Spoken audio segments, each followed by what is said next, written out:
What's up, mini truckers? Ben here, that US mini trucks. I'm waiting on my little shuttle. We're about to do a rafting trip. And the pump that came with the boat, you're supposed to, when you put on the water, it starts heating or cooling down, and then you lose pressure. And my pump seal collapsed, so we're getting a new seal. But I had this story I've been wanting to tell you, and I didn't know really how to tell you, but it's basically how I sold the most expensive mini truck in history. And I had this fire truck, we called it Bomberito, and it was street legal in Texas, and we were doing parades. I was like living this best lifestyle. And then we got a letter for title. We didn't get a letter, a customer of mine got a letter for title revocation. So he called me, he's like, what happened? You know, did they change the rules? I've been driving 2 years, and you know, all of a sudden they changed the rules and they revoked his title. So we called the state and kind of figured out what was happening, and they just basically said, yeah, they're cracking down on mini trucks, and they've single-handedly like selected these, even though they can legally import them at 25 years. They were like, we can pick and choose to get them on the street.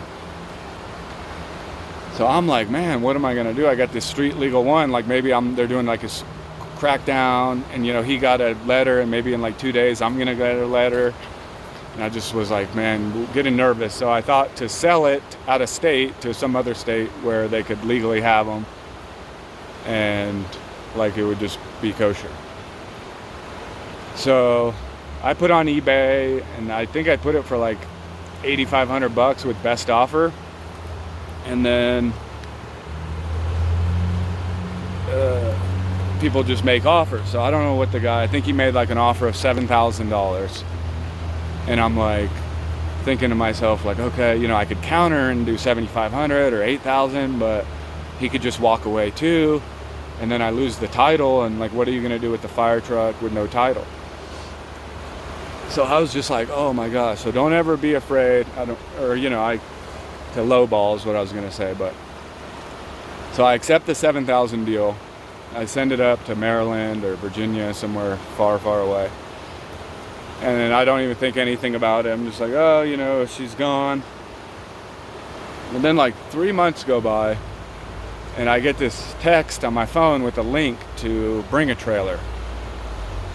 And so I click on the link, and sure enough, there's my little fire truck. It's got US mini truck sticker on the back. It's still got my Texas license plates, even though I sold it to the dude in Maryland. And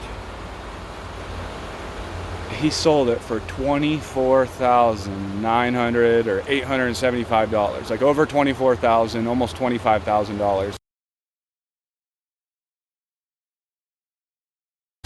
I don't know, I think there's a buyer's premium, so then it goes to like $28,000. Dude, I sold this truck for $7,000. So I'm like, what? I was like sick to my stomach, really. And he's like, oh, you should advertise better, is what he said, or something. And I'm just like, man, I'm out here trying to build relationships, give everyone good deals, promote mini trucks.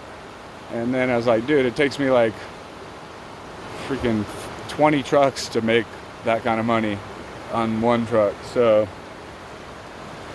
you know, I know some of you guys were like, oh, I knew it, I knew he's greedy, he sold the most expensive one. But it wasn't me. I just sold it for cheap, and then somebody else sold the same truck 3 months later. So the fortunate thing, out of good grace of this dude's heart, he PayPal'd me $500 just for doing nothing 3 months later out of the blue.